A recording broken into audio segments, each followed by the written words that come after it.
হাসিনার মতো আরেক হাসিনা আমরা দেখতে চাই না। মমতা অনেস্ট লেডি, তার আবার কি মাথায় কি পোকা ঢুকে। শান্তিরক্ষী বাহিনী আপনার দেশে নেন, দরকার হলে আমাদের দেশ থেকে নিয়ে যান, কিছু পাঠাই দেবো। এইরকম যুবক যে আছে আমাদের দেশে, এইটাই তো আমাদের গর্ব। ভারত কেন, আমেরিকাও এসে কোনোদিন বাংলাদেশ দখল করতে পারবে না। আছে অনেক উপদেষ্টাও আছে, আগে শেখ হাসিনার জার্সি পরে ওই টিমে খেলে আসছে, এখন এখানে খেলতে আসছে।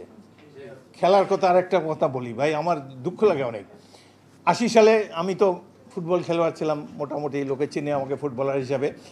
তো মোহামেডান স্পোর্টিং ক্লাব আমার টিম, এই দলে 12 বছর খেলেছিলাম। তো খেলা ছাড়ার পরে আমাকে ক্লাবের প্রেসিডেন্ট বললো যে আমরা দুর্গাপুরে খেলতে যাব, মোহামেডান টিম, আপনি একটু টিমটা নিয়ে যান।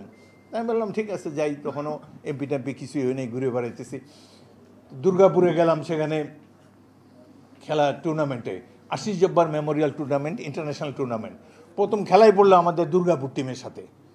তো এখন আমাদের ছেলেদের মুখ শুকিয়ে গেছে, ঢাকা থেকে যারা গেছে, যে এখানে যাদের এই দুর্গাপুরে অনেকেই পূর্ব বাংলার থেকে ওখানে গেছে, সেটেল করেছে, এবং ওদের টিমের সাথেই খেলা। তো স্টেডিয়ামে তো 100% আমাদের বিরুদ্ধে থাকবে, এবং আমরা প্রথম খেলায় ওদের সাথে পড়েছে, এরা মুখ টুক কালো আর কি। যাই খেলা শুরু হলো, দেখলাম যে পুরা স্টেডিয়াম বাংলাদেশ বাংলাদেশ করে হাততালি দিতেছে। আমি নিজেই দেখেছি, এখানে ওদের নিজের টিমকে ধুয়ে বাংলাদেশ সাপোর্ট করতেছে। 3-0 গোলে আমরা জিতলাম। তো এমন একটা সুন্দর পরিবেশ ছিল আমাদের, এই বেটা পলিটিশিয়ানরা এগুলোকে নষ্ট করেছে। এবং বাংলাদেশে বাইরেরগুলোতে ট্রাম্পের তো আমরা কিছু করতে পারবো না, মোদিরও কিছু করতে পারবো না, নেতানিয়ারও কিছু করতে পারবো না। এই হাসিনা যেন না আসে, that we must ensure.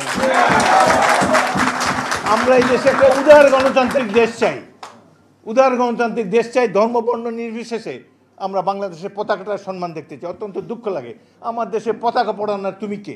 What have you ডান?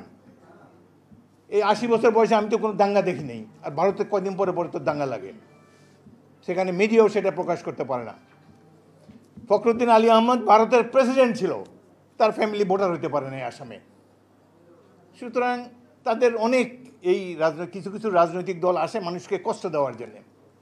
আজকে কংগ্রেস থাকলে বা ইভেন তৃণমূল, যে মমতা অনেস্ট লেডি, আমাদের অনেক পপুলার বাংলাদেশে ছিল উনি সব দিক দিয়ে সম্মান করার জন্য একজন নেত্রী। তার আবার কি মাথায় কি পোকা ঢুকলে এখন শান্তিরক্ষী বাহিনী চায় বাংলাদেশ।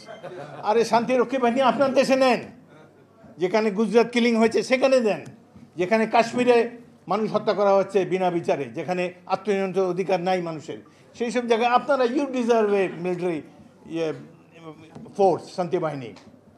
বাংলাদেশ পৃথিবীর সবচেয়ে বড় শান্তিরক্ষাহীন দল, দরকার হলে আমাদের দেশ থেকে নিয়ে যান, কিছু পাঠাই দেবো। আমাদের দেশে শান্তিরক্ষা বাহিনীর কোনো দরকার নেই। আমাদের দেশে সাম্প্রদায়িক সম্প্রীতি আছে, আমরা সাম্প্রদায়িক সম্প্রীতি রাখবো। বাংলাদেশে কোথায় কি আপনি রাস্তায় হাটে এখানে যান, বাংলাদেশ, এই যে ভারতে এত কিছু হয়েছে, তারা আমাদের পতাকা পড়িয়েছে, তো আমাদের তো কোনো রিয়াকশন নাই। তো আমরা অপেক্ষা করে আছি কবে good science will prevail on them.